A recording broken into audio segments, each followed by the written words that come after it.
পেয়েছি আমাদের আকাবের আসলাফরা রক্ত দিয়ে, ত্যাগ দিয়ে, কুরবানি দিয়ে আমাদের হাতে ইসলামের ঝান্ডা তুলে দিয়েছেন। এই ইসলামের ঝান্ডা আমরা অবনমিত হতে দেব না। এই ইসলামের ঝান্ডা আমরা মাটিতে পড়তে দেব না। আমাদের লক্ষ্য সেই ঝান্ডাকে উঁচু করে ধরে রাখা এবং সেই ঝান্ডাকে পরবর্তী প্রজন্মের হাতে তুলে দেওয়া। এখন কি পরবর্তী প্রজন্ম প্রস্তুত কিনা সেটাই আমার প্রশ্ন। যদি এই প্রজন্ম প্রস্তুত না হও, আমরাই শেষ। ইসলামের ঝান্ডা উঁচু করে তুলে ধরে রেখেছি, এরপরে তোমরা আর এই ঝান্ডা উঁচু করে তুলে ধরতে পারবে না। আগে যতটা আবেগে কাজকর্ম করা গেছে, এখন ততটা আবেগে কাজকর্ম করা যাবে না। পরিকল্পনা লাগবে, সুদূর প্রসারী চিন্তা লাগবে। তাহলে বাংলাদেশে ইসলামের পক্ষে যে জোয়ার, এই জোয়ারকে রুখে দেবে তাগুতি শক্তির পৃথিবীতে কোথাও এমন অস্তিত্ব নাই। অনেক কথা দেখেন, আমি কোরআনুল কারীমের একটা আয়াত তেলাওয়াত করেছি, যেহেতু তাফসীরুল কোরআন মাহফিল। বাংলাদেশে ফেসিবাদীরা ফিরে আসবার জন্য এই দেশকে আবারও পৌত্তলিকতার দেশে রূপান্তরিত করতে, দেশের পরিচয় বদলে দিতে একের পর এক ষড়যন্ত্র হচ্ছে। সরকার পালানোর পরে, অন্তর্বর্তীকালীন সরকার গঠিত হবার পরে আমরা এক এক লীগের আবির্ভাব দেখছি। হঠাৎ দেখলাম রিক্সা লীগ মাঠে নেমে গেছে, এরপরে দেখলাম সিএনজি লীগ, এরপরে দেখলাম ব্যায়াম লীগ, এরপরে দেখলাম গার্মেন্টস লীগ, এরপরে দেখলাম ইসকন লীগ, এরপরে দেখলাম সাদ লীগ, এরপরে দেখলাম সচিবালয়ে আগুন লীগ। এই যে এই একের পর এক ফেসিবাদীদের দোসরদের দেশে অস্থিরতা সৃষ্টি করবার পায়তারা, দেশে নৈরাজ্য সৃষ্টি করবার পায়তারা কেন হচ্ছে? এই ছাত্র জনতা, এই যুবকেরা একটু মন দিয়ে শোনো। তোমাদের কাছে মনে হবে যাতে অমুক দল ক্ষমতায় যেতে না পারে, এই জন্য দেশে নৈরাজ্য সৃষ্টি করা হচ্ছে। মিথ্যে কথা। কোনোদিন নয়। বস্তুবাদী দল, বস্তুবাদী সংগঠন এটা ক্ষমতায় যাক আর ওইটা ক্ষমতায় যাক, তাতে তাগুতের কোনো আসে যায় না। তাদের গাত্রদাহ, তাদের জ্বালা পোড়া হচ্ছে এদেশে আলেম ওলামা, মুসলমান, ইসলামী শক্তি কেন মাথা চারা দেবে, এটাই হচ্ছে তাদের গাত্রদাহের মূল কারণ। দাওয়াত ও তাবলীগ নিয়ে অনেক কথাই আমার বলা লাগে। আমি আগেও এই বিষয় নিয়ে কথা বলেছি। দাওয়াত ও তাবলীগের কাজ একটা নিরীহ কাজ। নিজেরটা পড়ে অন্যদেরকে আল্লাহর পথে আহ্বান করে। কেউ যদি কটূক্তি করে, প্রতি উত্তরে সে কটূক্তি করে না। কেউ যদি আঘাত করে তো হাত ধরে ক্ষমা চেয়ে নেয়, পাল্টা আঘাত করে না। এটাই তো দাওয়াত ও তাবলীগের কাজ ছিল। তাহলে এমন একটা নিরীহ জামাতে কারা অনুপ্রবেশ ঘটল, কাদের প্রবেশ হয়েছে এই নিরীহ দাওয়াত ও তাবলীগের জামাতে? যারা বিশ্ব ইজতেমার ময়দানে নামাজরত, তাহাজ্জুদরত, তেলাওয়াতরত ঘুমন্ত সাথীদের হত্যা করেছে। তারা দাওয়াত ও তাবলীগের কখনোই কল্যাণ চায় না। তারা বরং দাওয়াত ও তাবলীগের কাজকে ধ্বংস করতে চায়। আমি বলি দাওয়াত ও তাবলীগের কাজকে বিভক্ত করেছে ফেসিবাদ। আমি আমার স্কুল, কলেজ, ইউনিভার্সিটির সাথী ভাইদের বলবো, আমি সাধারণ মুসলমানদের বলবো, মসজিদের কমিটি যদি ঝগড়া করে, মসজিদ ভাগ করে দেওয়া যাবে? যে এই মুসল্লিরা 3 দিন মসজিদে আসবে আর ওই মুসল্লিরা 3 দিন আসবে, ভাগ করা যাবে? মাদ্রাসা কমিটি নিয়ে ঝগড়া হলে মাদ্রাসা ভাগ করে দেওয়া যাবে? দেশের ক্ষমতা নিয়ে ঝগড়া হলে দেশটাকে ভাগ করে দেওয়া যাবে? দাওয়াত ও তাবলীগ নিয়ে ঝগড়া হলে মসজিদ ভাগ হবে কেন? ইজতেমার ময়দান ভাগ হবে না কেন? ভাগ হবে কেন? ঝগড়া জাতি মীমাংসা করবার চেষ্টা করতে হবে। কিন্তু কেন দাওয়াত ও তাবলীগের এই দুইটা গ্রুপ হয়েছে?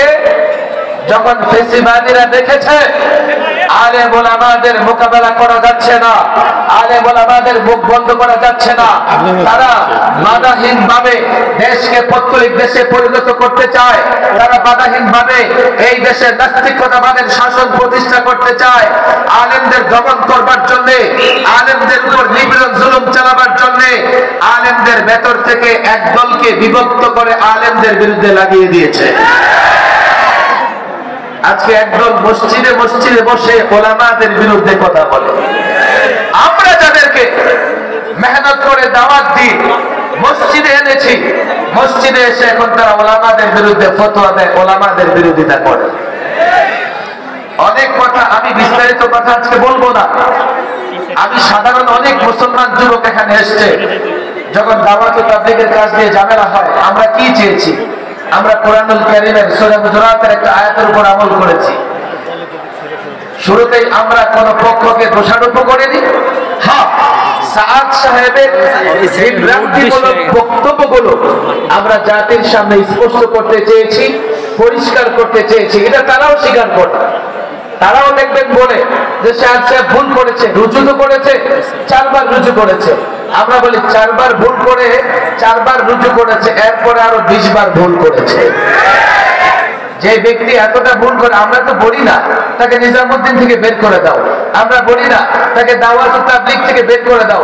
আমরা বলেছি যে লোকটা এতটা ভুল করে, সে যদি আমির হয় তো সেই জামাতের কোনোদিন কল্যাণ হতে পারে না।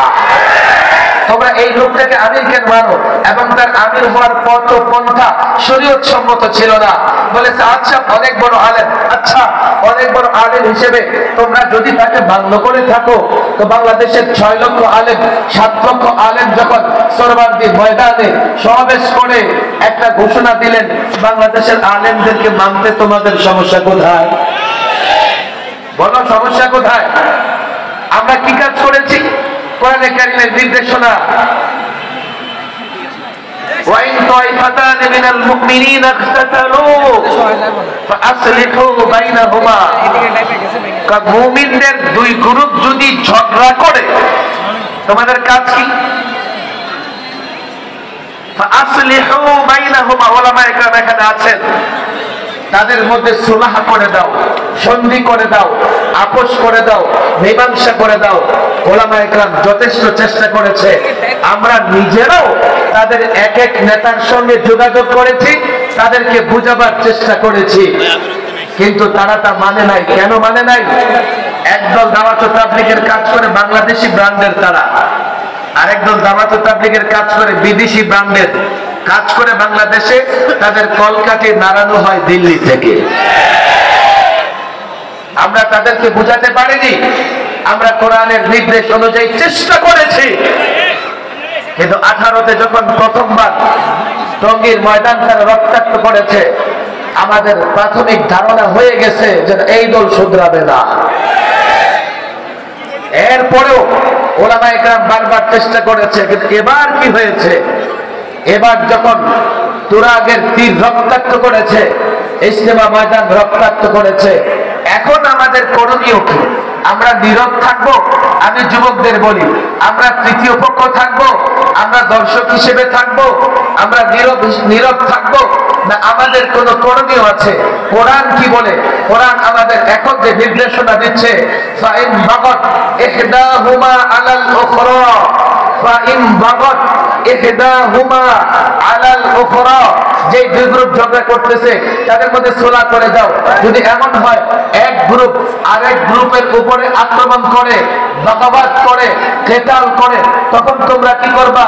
ফাকাতিলুল্লাতী বাগাত, ফাকাতিলুল্লাতী বাগাত। যারা বাগাবাত করেছে, যারা আঘাত করেছে, যারা হত্যা করেছে, তাদের বিরুদ্ধে লড়াই করো। আমার যদি ভুল হয়ে থাকে, আমার ভুল হতেই পারে, আমিও মানুষ। ওলামাদের বলি, রেকর্ড হচ্ছে কোরআনুল কারীমে সূরাতুল হুজুরাতের 9 নম্বর আয়াতটা বের করে একটু দেখেন, সে আয়াতে কি ধরনের নির্দেশনা এসেছে। কোরআন তো এখানে আমার সামনেই আছে, আমি একটু দেখে নেই আমার রেফারেন্স ঠিক মতো আছে না নাই। আমি ওলামাদের, ছাত্রদের, যুবকদের বলি,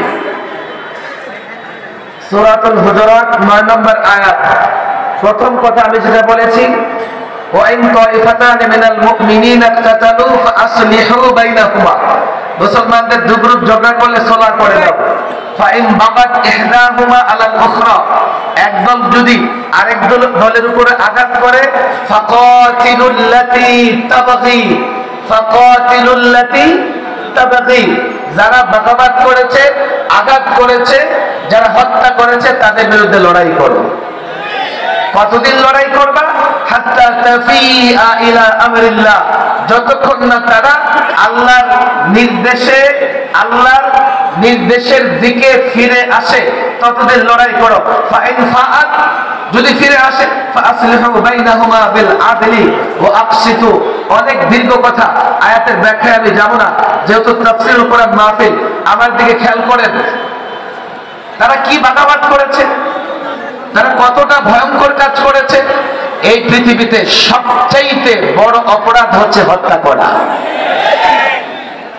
এই কুরআনুল কারীমের এক আয়াতে আল্লাহ তাবারক ওয়া তাআলা কাবিল এবং হাবিলের হত্যাকাণ্ডের ঘটনা বর্ণনা করবার পরে আল্লাহ একটা বিধান লিখে দিয়েছেন কাতাবানা আলা বনি ইসরাঈল বাইরে এই বসো না বসো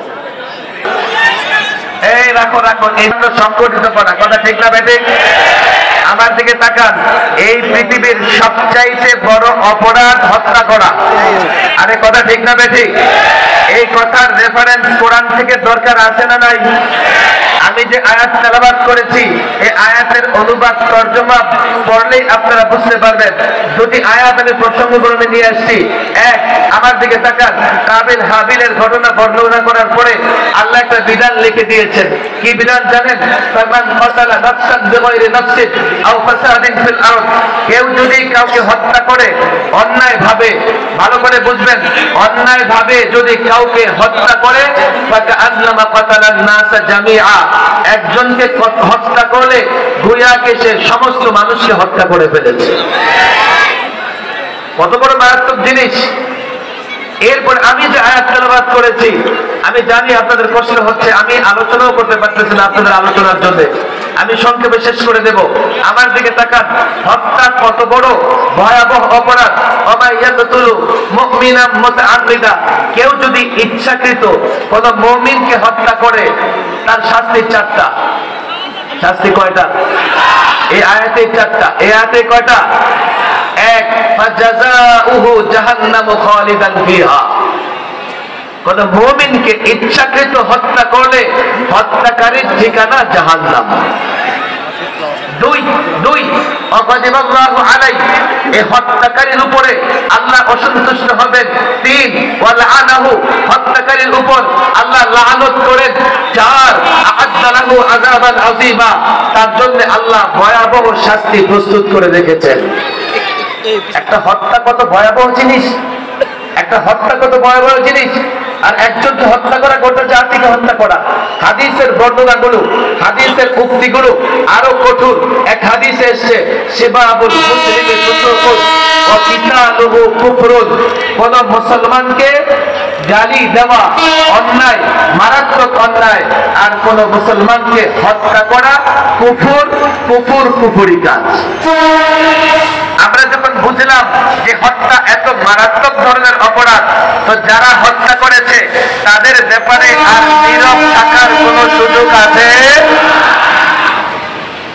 আবারও বলি আমরা যখন বুঝলাম হত্যা করা বড় ধরনের অপরাধ এখন হত্যাকারীর ব্যাপারে নীরব থাকার কোনো সুযোগ আছে কি করতে হবে আরেকটা হাদিসের উপর আমল করবেন উনসুর আখাকা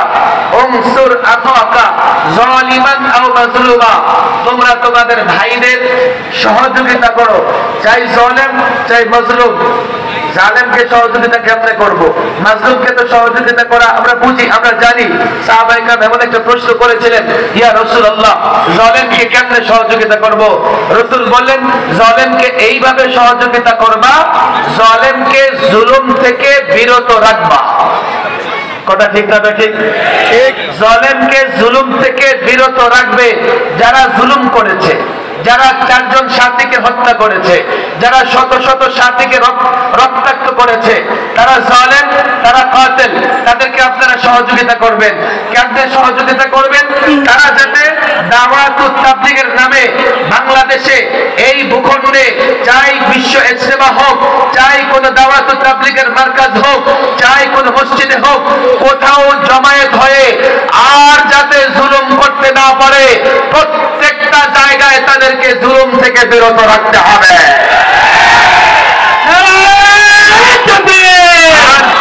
আর যারা মাজলুম, তারা আলেমদের তত্ত্বাবধানে দাওয়াত ও তাবলীগের কাজ করবে, বিশ্ব ইজতেমা ময়দানে করবে, তুরাগের পারে করবে, তুরাগের তীরে করবে, দাওয়াত ও তাবলীগের মার্কাজগুলোতে করবে, মসজিদে করবে, তাদের হেফাজত করবেন, তাদেরকে সেভ করবেন। যদি বাহির থেকে কোথাও জালেম গোষ্ঠী এই মাজলুমদের উপরে আবার আঘাত করার চেষ্টা করে, তাদের প্রতিরোধ করে মাজলুমদের হেফাজত করতে হবে।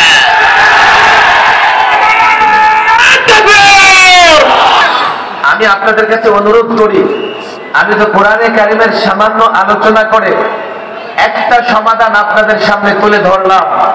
এখন যদি কেউ নীরব থাকে, তৃতীয় পক্ষের ভূমিকা পালন করে, সে কিন্তু কোরআনে কারিমের নির্দেশ মানল না।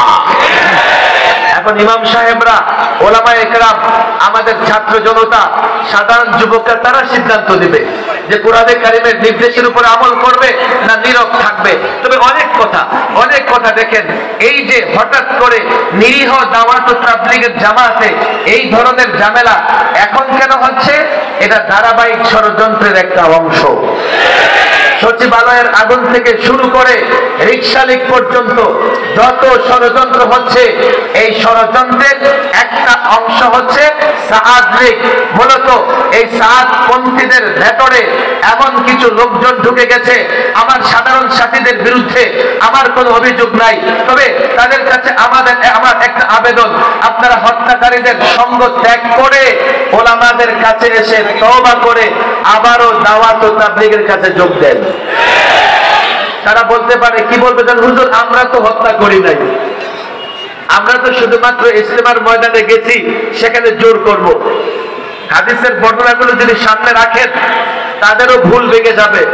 হাদিসের এক বর্ণনা এসেছে, ওয়ালাউ আন্না আহলাস সামাওয়াতি ওয়া আহলাল আরদ ইশতারাকু ফি কতলি রাজুলিন মুসলিমিন। ভালো করে বুঝবেন, আসমানের অধিবাসী, জমিনের অধিবাসী সবাই মিলে যদি একজন মুসলমানকে হত্যা করে, লাআকাব্বাহুমুল্লাহু ফিন্নার, প্রত্যেকটাকে ধরে আল্লাহ জাহান্নামে নিক্ষেপ করবে। নাউযুবিল্লাহ। বলবে হুজুর, এত লোকে মিলে আবার একজনকে হত্যা কেমনে করে? আরেক হাদিসের বর্ণনা এসেছে, ওয়ালাউ বিশাত্রি কালিমাতিন, একটা বাক্যাংশ দিয়ে, একটা কথা দিয়ে, কিংবা হত্যাকারীদের পেছনে পেছনে মিছিল করে, কিংবা হত্যাকারীকে উৎসাহ দিয়ে, কিংবা হত্যাকারীকে উস্কানি দিয়ে কেউ যদি ভূমিকা রাখে, সেও হত্যাকারীর পরিণতি ভোগ করবে। আমি দাওয়াত ও তাবলীগের সাধারণ সাথীদের বলে, আপনারা সিদ্ধান্ত দেন। আল্লাহ আপনাদের হেদায়েত দান করুন। আপনারা সিদ্ধান্ত নিয়ে ওলামাদের কাছে আসেন। ওলামায়ে কেরাম প্রতিশোধ পরায়ণ নয়। আর যদি ওলামায়ে কেরামের কাছে না আসেন, দুনিয়ার শাস্তিও ভোগ করতে হবে, আখিরাতের শাস্তিও ভোগ করতে হবে। দ্বিতীয় কথা হচ্ছে, এগুলো সব একই সুতায় গাঁথা। টার্গেট হচ্ছে দেশকে অস্থির করা। বলবেন দেশকে কেন অস্থির করা? আমি শুরুতে একটা কথা বলেছি, আমার সাধারণ যুবকরা মনে করতে পারে দেশকে অস্থির করে অমুক যেন ক্ষমতায় না যেতে পারে, অমুক দল যাতে ক্ষমতায় না যেতে পারে। আল্লাহর কসম, এটা কোনোদিনই তাদের উদ্দেশ্য না। তাদের উদ্দেশ্য হচ্ছে, গত 16 বছর সবচাইতে বেশি জুলুম সহ্য করেছে ওলামায়ে কেরাম। আজকে যখন ওলামায়ে কেরাম মুক্ত, ওলামায়ে কেরামের মুক্ত জীবন তাদের পছন্দ হচ্ছে না। গত 16 বছরে সবচাইতে ক্ষতি করবার চেষ্টা করা হয়েছে ইসলাম মুসলমানের। শুধুমাত্র একটা স্লোগান দিয়ে তাদের দলের লাখো যুবক, লাখো ছাত্রের ঈমান তারা নষ্ট করে ফেলেছে। কি স্লোগান? ধর্ম যার যার, উৎসব সবার। এটা কুফরি স্লোগান। কথা ঠিক না বেঠিক? যুবক বলবে হুজুর বুঝে আসে না, এটা কুফরি স্লোগান, কোরআন সুন্নাহর দলিল তোমাকে দিতে হবে না, তুমি এতটুকু চিন্তা করো কখন এই স্লোগানটা দেওয়া হয়। এই স্লোগানটা তখন দেওয়া হয় যখন মূর্তি পূজার সময় আসে, দুর্গা পূজার সময় আসে। আচ্ছা ধর্ম তোমার, তুমি আমার উৎসবে আসো, এর মানে তুমিও দুর্গার পূজা করো। ধর্ম তোমার, তুমি আমার উৎসবে আসো, এর মানে তুমিও মূর্তি পূজা করো। কিন্তু কুরবানির সময় তারা ভুলেও এই স্লোগান দেয় না। দরকার ছিল কুরবানির সময় স্লোগান দেওয়া, তোমার ধর্ম যার যার, উৎসব সবার, কুরবানির উৎসব চলতেছে, আসো একটু গরুর গোশত খেয়ে যাও। এটা করে। তাহলে এই স্লোগানটা কুফরি স্লোগান কেন?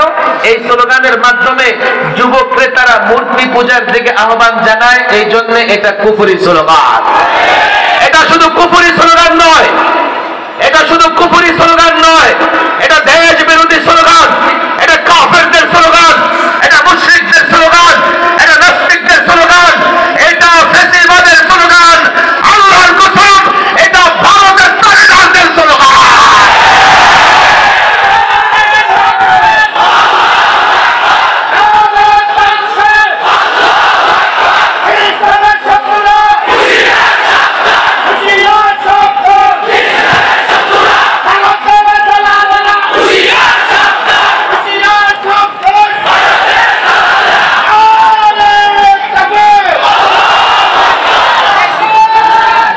কেউ বলবে আমার কথা, আমি লাস্ট কথায় চলে আসছি, একটু হাতে পায়ে ধরে শোনার চেষ্টা করেন।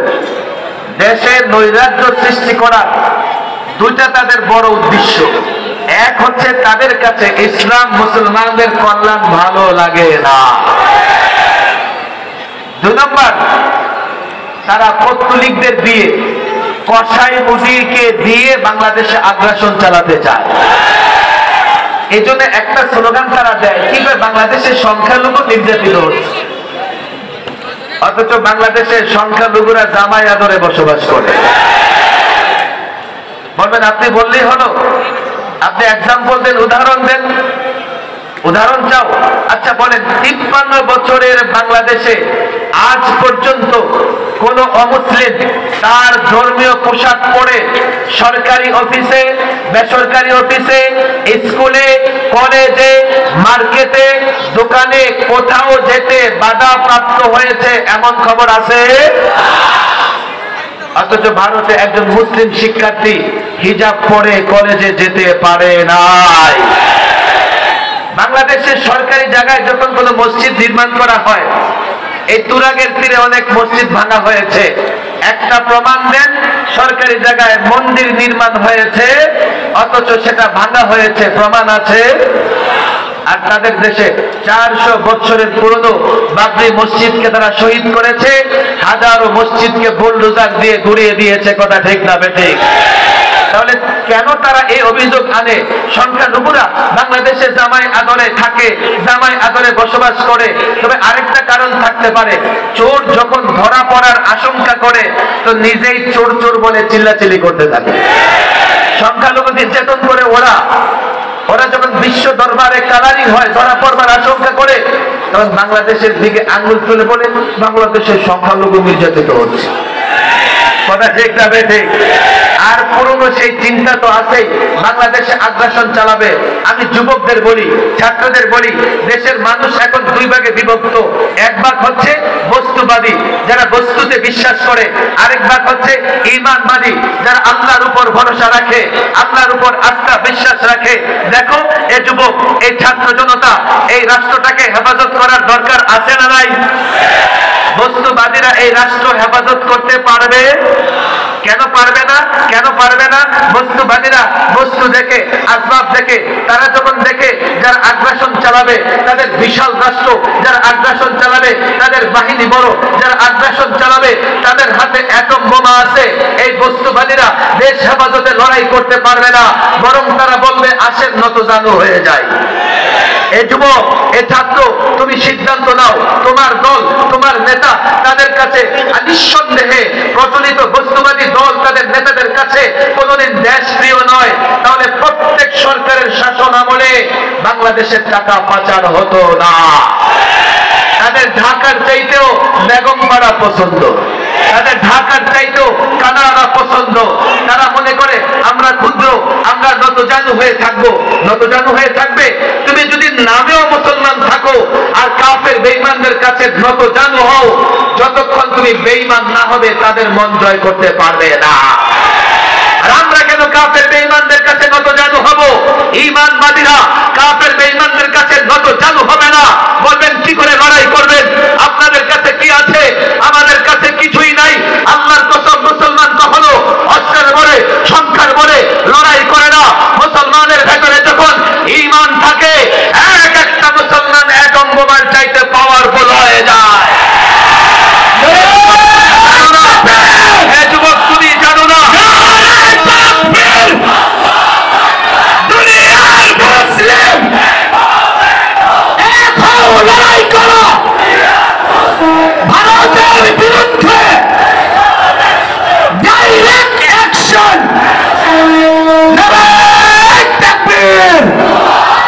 কেউ বলবে এই ভূখণ্ড দরকার কি, চলেন না বড় ভূখণ্ডের সঙ্গে মিলিত হয়ে যায়। এমন লোক আছে না ভাই? আচ্ছা, মিলিত হয়ে যাবা কি? এখনো তোমাদের গোলাম হওয়ার বড় শখ আছে, এখনো তাদের গোলাম হওয়ার কি আছে, শখ আছে। এই জন্য তারা বড় দেশের সঙ্গে মিলে যাবে। অনেক কথা। আমি গেছিলাম কুড়িগ্রামের সফরে। কুড়িগ্রামে কিছু জায়গা নিয়ে ডিসপুট ছিল, ঝগড়া ছিল। ওরা না এদিকে না ওরা ওদিকে, পরে দুই দেশের সরকার মিলে একটা মীমাংসা করেছে। স্বেচ্ছায় কেউ বাংলাদেশের অন্তর্ভুক্ত হয়েছে, আবার কেউ ইন্ডিয়ার অন্তর্ভুক্ত হয়েছে। যারা বাংলাদেশের অন্তর্ভুক্ত হয়েছে, আমি তাদের জিজ্ঞেস করলাম, তোমরা ভালো না তারা ভালো আছে? বলে, হুজুর তারা ভালো নাই, আমরা বাংলাদেশে প্রবেশ করে আমরা স্বাধীন নাগরিকের মতো ঘোরাফেরা করতেছি, আমাদের কোনো সমস্যা নাই। আর ভারতে ওরা অন্তর্ভুক্ত হয়েছে বটে, না ভারতের নাগরিক না বাংলাদেশের নাগরিক, ওরা বড় কষ্টে আছে। এটাকে বলে গোলামীর জিন্দেগি। এই ভূখণ্ডকে হেফাজত করার দরকার আছে না নাই? এক নম্বর কারণ হচ্ছে ভূখণ্ডটা পেয়েছে ইসলামের জন্য। 47-এ আমরা এই ভূখণ্ড পেতাম না যদি আমরা সংখ্যাগরিষ্ঠ মুসলমান না হতাম, যদি আমরা ইসলামের জন্য আলাদা ভূখণ্ড না চাইতাম। 47-এ আমরা এই ভূখণ্ড পেতাম না। আর 47-এ যদি আমরা এই ভূখণ্ড না পেতাম, 71-এ আমরা বাংলাদেশ গঠন করতে পারতাম না। দাদার জন্ম না হলে বাবার জন্ম কোত্থেকে হতো? যারা শুধু 71 করে 47-এর কথা বলে থাকে, ওরা বাবার পরিচয় দেয়, দাদার পরিচয় দেয় না। বাবার পরিচয় দিলে নিজে জারজ হবে না, দাদার পরিচয় না দিলে বাবাকে জারজ হওয়া থেকে বাঁচাতে পারবে না। 47 হয়েছে বলে 71 হয়েছে। 47-এ এই ভূখণ্ড পেয়েছে ইসলামের জন্য। এই ভূখণ্ড যদি স্বাধীন থাকে, ইসলাম থাকবে। ভূখণ্ড আক্রান্ত হলে ইসলাম আক্রান্ত হবে, ভূখণ্ড আক্রান্ত হলে মসজিদ আক্রান্ত হবে, এই ভূখণ্ড আক্রান্ত হলে মাদ্রাসা আক্রান্ত হবে, এই ভূখণ্ড আক্রান্ত হলে ভূমি আক্রান্ত হবে, এই ভূখণ্ড আক্রান্ত হলে তোমার মায়ের ইজ্জত, তোমার বোনের ইজ্জত, তোমার কন্যার ইজ্জত আক্রান্ত হবে। জানো, সাম্রাজ্যবাদী শক্তিরা পৃথিবীর যেখানেই আঘাত করেছে, হামলা করেছে, প্রত্যেকটা রাষ্ট্রের নারীদের উপরে পাশবিক নির্যাতন করেছে। আল্লাহর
তাদের ষড়যন্ত্রের একটা কারণ এটাও আছে, তারা তোমাদেরকে ভয় পায়।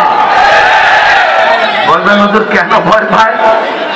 কেন ভয় পায়? এই যশোরে একটা মাদ্রাসার কিছু ছাত্র যেমন খুশি তেমন সাজো প্রোগ্রাম করেছে, শুনেছেন? স্কুল কলেজে এই ধরনের অনুষ্ঠান হয় কি হয় না? বাচ্চা বাচ্চা ছেলেরা বর কনে সাজে কি সাজে না? কৃষক সাজে কি সাজে না? মাঝি সাজে কি সাজে না? মাস্টার হয় কি হয় না? মাদ্রাসার ছেলেরা কি করেছে? ওদের গায়ে তো আগে থেকে পোশাক থাকেই এক রকমের, যা দেখলে ওদের পায়জামা গরম হয়ে যায়। এবার শুধু নিজের রুমালটা দিয়ে মুখটা দেখেছে। নিজের রুমালটা দিয়ে কি করেছে? তোমরা জানো না, দিল্লি পর্যন্ত কাঁপন ধরে গেছে। তাদের মিডিয়াগুলো হায় হায় হায়, আমাদের দেশের কাছে এগুলো কি হচ্ছে? আপনারা অবাক হবেন, যশোর আবার ওদের বর্ডারের কাছে। যশোরটা ওদের বর্ডারের কাছে। সবচেয়ে মজার ব্যাপার হলো, আমি 8-10 বছর আগে ক্যালকাটা একটা প্রোগ্রামে গিয়েছিলাম। ঠিক যশোর থেকে নিয়ে ক্যালকাটা পর্যন্ত যে রোড আছে, এই রোডের নাম হচ্ছে যশোর রোড। এই রোডের নাম কি? আমি তখন মনে মনে ভাবলাম, রোড তো দেখি আমার বাংলাদেশ থেকে ক্যালকাটা পর্যন্ত আছেই, শুধু এই রোডে মার্চ করলে ক্যালকাটা ভাষাও এক, চেহারাও এক করে ফেলতে পারবো ইনশাআল্লাহ। তাদের কাপড় পরে গেছে, হায় হায় কি করেছে তারা? যেমন খুশি তেমন সাজো একটা অনুষ্ঠানে নিজেদেরকে মুজাহিদের ভূমিকায়, হামাসের ভূমিকায় অভিনয় করিয়ে দেখিয়েছে। হাতে খেলনার পিস্তল, খেলনার বন্দুক। তারা বলছে কেন খেলনার বন্দুক থাকবে? খেলনার বন্দুক দিয়ে কেন দৌড়াদৌড়ি করবে? খেলনার বন্দুক দিয়ে ছোটাছুটি করবে? মনে হয় তাদের ঘরে যত শিশু জন্ম নেয়, ওরা খেলনার বন্দুক নিয়ে দৌড়াদৌড়ি পর্যন্ত করে না। তাদের কাপড় ধরে গেছে কেন জানো? বাচ্চা বাচ্চা, তারপরে কাপড় ধরে গেছে কারণ একটাই, তারা জানে আজ থেকে 1500 বছর আগে আরব থেকে আসা একজন যুবক, বয়স মাত্র 17, সে যদি দিল্লিতে ইসলামের পতাকা উড্ডীন করতে পারে, এই বাংলাদেশে সেই যুবক 17 বছরের যুবক মোহাম্মদ বিন কাসিমের মতো অনেক যুবক আছে। মোহাম্মদ বিন কাসিমের অনুসারী অনেক যুবক আছে। মোহাম্মদ বিন কাসিমের চেতনা লালন করে অনেক যুবক আছে। মোহাম্মদ বিন কাসিমের মতো ইমানি শক্তিতে বলিয়ান অনেক যুবক আছে। মোহাম্মদ বিন কাসিমের মতো খেলাফা প্রতিষ্ঠা করতে চায় এমন যুবক আছে। মোহাম্মদ বিন কাসিমের মতো কোরআনী শাসন জারি করতে চায় এমন যুবক আছে। এমন যুবক আছে মোহাম্মদ বিন কাসিমের মতো জুলমের অন্ধকার দূর করতে চায়, তাগুতি শাসন দূর করতে চায় এমন যুবক বাংলাদেশে আছে। আল্লাহর কসম, বক্তৃতা করি না, আমলের ওয়াজ করি না, ফজলের ওয়াজ করি না, কাজ একটাই, এক একটা মোহাম্মদ বিন কাসিমকে জাগ্রত করা, এক একটা তারেক বিন জিয়াদকে জাগ্রত করা, এক একটা সুলতান সালাউদ্দিন আইয়ুবীকে জাগ্রত করা, এক একটা শাইখুল হাদিস, এক একটা মুফতি আমিনী, এক একটা আহমদ শফী, এক একটা জুনায়েদ বাবুনগরী, এক একটা নূর হোসেন কাসিমীকে জাগ্রত করা। তোমরা যদি জেগে ওঠো, আল্লাহর কসম, ভারত যদি আগ্রাসন চালায়, এই ভারত তোমাদের প্রতিরোধে টুকরা টুকরা হয়ে যাবে।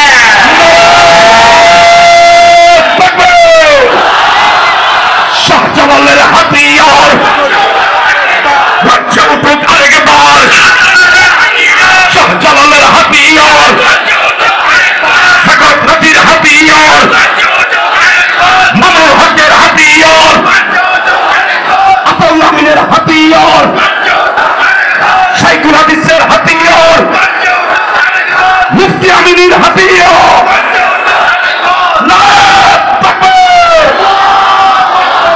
বস্তুবাদী যেই দলেরই হোক না কেন, সে ইসলাম দেশ হেফাজত করতে পারবে? দেশ এবং ইসলাম হেফাজত করবে ঈমানবাদীরা। কথা ঠিক না বেঠিক? ঈমানবাদীদের নেতৃত্ব দেবে উলামায়ে কেরাম। ঈমানবাদীদের পেছনে প্রথম কাতারে থাকবে মাদারসে কওমিয়ার ছাত্র শিক্ষকরা। আমরা ওলামাদের নেতৃত্বে ঐক্যবদ্ধ হব তো ইনশাআল্লাহ? লম্বা করে হাত উঠাই, ওলামাদের নেতৃত্বে ঐক্যবদ্ধ হব তো ইনশাআল্লাহ? এই জমিনে কোরআনের শাসন প্রতিষ্ঠা করব তো ইনশাআল্লাহ? কোরআনের শাসন প্রতিষ্ঠা হলে সব ধর্মের লোকেরা ভালো থাকবে, কোন ধর্মের লোকদের উপরে কোন ধরনের জুলুম হবে না। কোরআনে নিশ্চয়তা দিয়েছে কারো উপরে জুলুম করার কোনো সুযোগ নাই, কাউকে জবরদস্তি করে মুসলমান বানানোর সুযোগ নাই। এজন্য ওলামায়ে কেরাম থাকবেন নেতৃত্বে, ছাত্র সমাজ প্রথম কাতারে থাকবে, এই স্কুল কলেজের যুবক, এই সাধারণ মুসলমানেরা আমরা কি ভয় যদি পাই অন্তত তৃতীয় কাতারে দাঁড়িয়ে থাকতে পারবো তো ইনশাআল্লাহ? ওলামায়ে কেরাম যদি খেলাফত প্রতিষ্ঠার ডাক দেয় ওলামাদের ডাকে সাড়া দিব তো ইনশাআল্লাহ?